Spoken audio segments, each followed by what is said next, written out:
As study vlogs में आप सभी का हार्दिक स्वागत है। छात्रों, आज हम बात कर रहे हैं, पिछली क्लास में हमने आकृतियों को गिनने के बारे में कुछ प्रश्न हल किए थे। उन्हीं प्रश्नों को आगे बढ़ाते हुए कुछ टाइप और हल करवा रहा हूं। जैसे अपनी आ रही है कि भाई वर्ग या फिर आयत, वर्ग या आयताकार आकृति हो, उसके अंदर अपने को त्रिभुजों की संख्या काउंट करनी हो।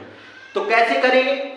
सबसे पहले इन त्रिभुजों को हम काउंटिंग करेंगे, 1 2, कहीं काउंटिंग कहीं से भी कर सकते हैं, 1 2 3 4। और तीसरी आकृति है अपने पास में 1 2 3 4 5 6 7 और ये 8 त्रिभुज। तो बच्चों देखिए, इस टाइप के अंदर मैं बात करूं तो अब इसमें जैसे कि अपने को 2 त्रिभुज दिख रहे हैं, तो इसमें त्रिभुज टोटल है 2। नेक्स्ट आकृति की मैं बात करता हूं, 4 त्रिभुज अपने को दिख रहे हैं, लेकिन यदि इसमें हम कुल त्रिभुजों की संख्या की बात करें तो 4 को 2 से मल्टीप्लाई कर देंगे, कुल त्रिभुज हो जाएंगे अपने 8। ठीक उसी प्रकार से अगली आकृति की यदि हम बात करते हैं तो इसमें 8 त्रिभुज अपने को जस्ट सामने से दिख रहे हैं, 8 त्रिभुज। और 8 को यदि मैं 2 से मल्टीप्लाई कर दूं, 8 का डबल, कितना डबल, 8 का डबल कर दूंगा तो कितना हो जाएगा 16। और इस आकृति में त्रिभुज बनेंगे 16। लेकिन बच्चों अब आपको दिख रहा होगा कि सर इसमें डबल क्यों नहीं किया? तो ये जो आकृति है इस टाइप की एक अपवाद है और ये रूल इसमें फॉलो नहीं होता है, इसलिए इसमें अपने को 2 ही त्रिभुज रखने हैं। जबकि इस प्रकार की चाहे कितनी भी आकृति आ जाए आपके सामने तो हम उनको 2 से मल्टीप्लाई कर देंगे और टोटल आकृति इसमें आ जाएंगी अपने पास में 8। और अगली वाली आकृति में कितनी त्रिभुज आ जाएंगे 16।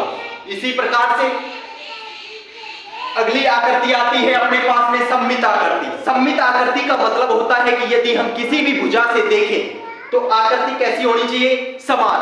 अर्थात ये अपने पास में कोई बाहर का बड़ा त्रिभुज है।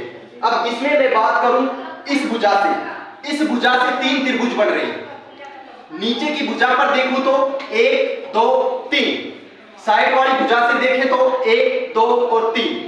हर तरह से तीनों भुजा पर 3 त्रिभुज यहां पर बन रहे हैं। तो इसके लिए मैं आपको एक शॉर्ट ट्रिक बता रहा हूं, 2n² - 5। ये अपने को ध्यान रखना है।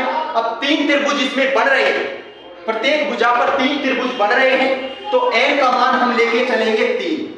n का मान यदि हम 3 रखते हैं तो इसमें ये अपने पास में आ जाएगा 2 गुना 3 का होल स्क्वायर - 5। 3 का होल स्क्वायर 9, 9 को 2 से मल्टीप्लाई करता हूं तो 18, और 18 में से 5 कम करेंगे तो 13। तो छात्रों इस वाली आकृति में अपने पास में है 13 त्रिभुज। ठीक इसी प्रकार से इस वाली आकृति में बात करूं, देखो इस वाली भुजा पर 1 2 3 और 4 त्रिभुज बन रहे हैं। नीचे वाली भुजा पर 1 2 3 4 त्रिभुज बन रहे हैं, और इधर की साइड वाली भुजा पर 1 2 3 और 4 त्रिभुज। अर्थात यह आकृति कैसी है? सममित आकृति है। और इस सममित आकृति की बात करूं तो अभी जस्ट थोड़ी देर पहले मैंने आपको बताया था कि जब भी अपने पास में सममित आकृति हो तो 2n² - 5 ये फॉर्मूला अपन लगा देंगे, 2n² - 5। अब यहां पर प्रत्येक भुजा पर कितने त्रिभुज बन रहे हैं बच्चों?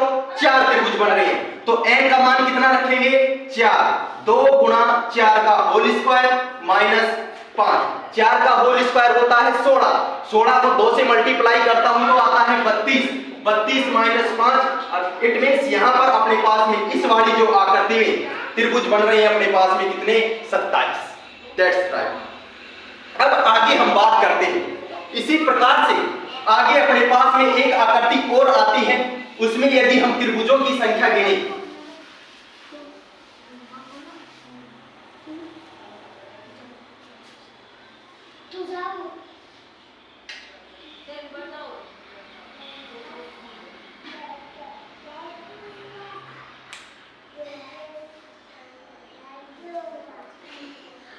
इस प्रकार की आकृति अपने को आ जाए।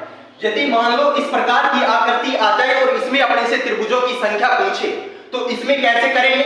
जो अपने को त्रिभुज दिख रहे हैं 1 2 3 और 4, चार त्रिभुज अपने को दिख रहे हैं, तो 4 को मैं 2 से मल्टीप्लाई कर दूंगा, 4 को 2 से मल्टीप्लाई कर दूंगा तो अपने पास में टोटल त्रिभुज कितने आ जाएंगे?